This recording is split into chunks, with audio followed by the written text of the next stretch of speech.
I want to turn now to talk about climate change. We all know what happened on the coast of Maine last winter when back-to-back storms hammered the coast and caused millions and millions of dollars worth of damage. Right now, as we speak, the hurricane is headed toward the west coast of Florida right after another terribly destructive hurricane, and it looks as though this one has the potential to cause enormous damage and destruction. This is what scientists say is the result of global warming, and that we're going to see more of this in the future.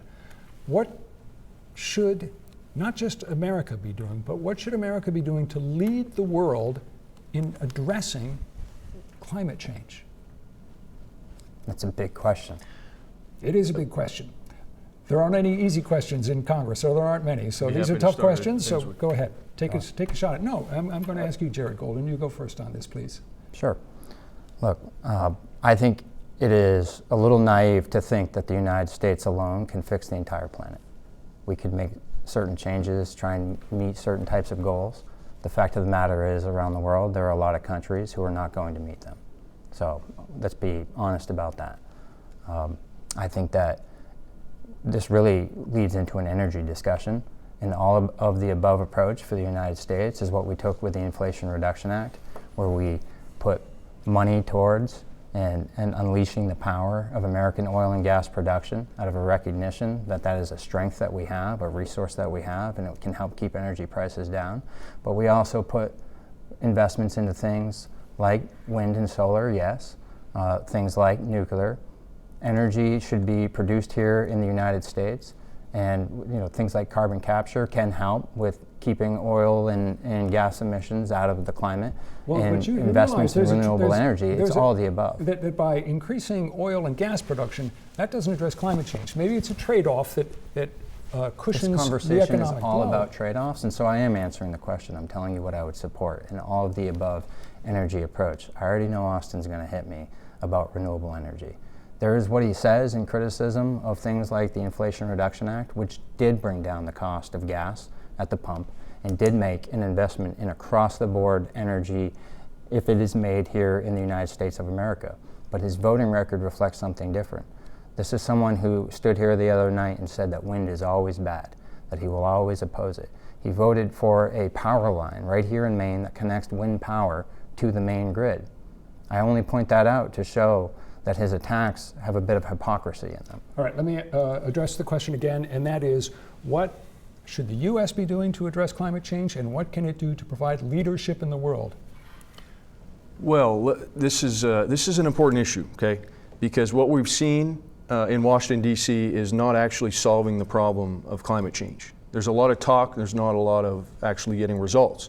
We've seen China and India lead the world at pollution, CO2 emissions and whatnot.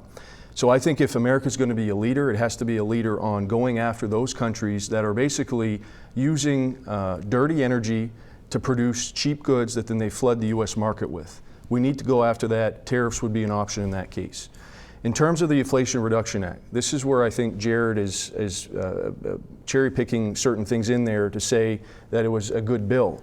This bill has led to not lower costs. This bill has led to higher costs for consumers right here in Maine. Go down the highway, go down a back road, and tell me you haven't seen a solar panel field. Those solar panel fields are being set up right here in Maine at only 10 or 20% efficiency. And who's paying for that? The ratepayers are subsidizing that, and it's coming because the Inflation Reduction Act put a lot of money out there, billions and billions of dollars, towards these big companies, primarily from out of state, coming into Maine and charging way over market price for electricity. That, in my opinion, is not a sound economic decision. It certainly is not lowering energy costs. And in terms of his comment about oil and gas, those permits that he's talking about are not even going to be adding to the supply of oil for 5 to 6 to 7 years after they're given in terms of permits, because it takes companies a long time to set these up. How would you reduce carbon emissions then? What do you favor? I told you we have to make sure that we pressure China and India to reduce their output of emissions. And you know what? If they're not going to do it, it's highly unlikely that other countries are going to do that if the United States does not do something as well. The United States has been. Rob, the United States has been. The United States has been cutting their greenhouse emissions for a while. I mean, that line is leveled out, where China's just exploding. Every single month they're putting more and more coal-powered stations online. We talked about things like nuclear power in the United States. If you want clean power, that is the direction that you need to go. Not set up these subsidized solar and offshore wind setups that are costing people money and actually putting some industries out of business, like the lobster industry. When I voted for the Inflation Reduction Act, gas was almost $5 a gallon. It's now down to about $3 a gallon. The law is working. Austin keeps talking about renewable energy. These solar fields he's talking about, the wind that's going on, like the one that he voted to support, those are all state level propositions, which he failed to stop in the state legislature. Now he says he'll go to Congress and stop it. Where I come from, if you fail, you don't get a promotion. Comment on that. So, Last word on that. yeah, that's a great talking point, Jared.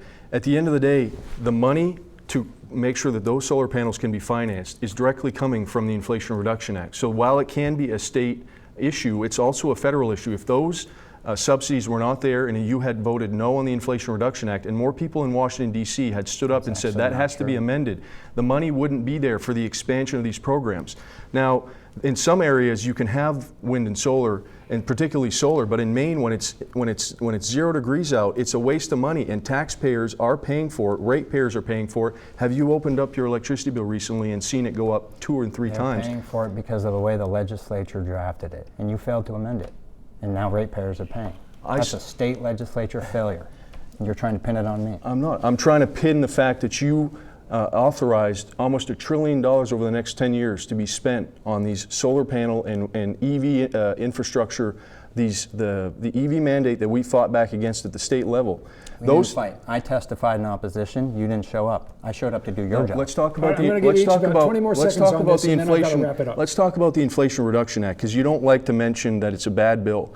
That authorized more and more money to be spent for the infrastructure that was mentioned as a reason that Maine should adopt the California clean air rules. So you have a lot to say in Congress in terms of energy policy, and it's unfortunate that you're not willing to say that the IRA was a bill that caused inflation, caused record spending, and blew up the budget. Brought down prescription drug prices for seniors here in Maine, $35 insulin. It's going to save about $100 to $500 per senior starting on January 1 in their prescription medications.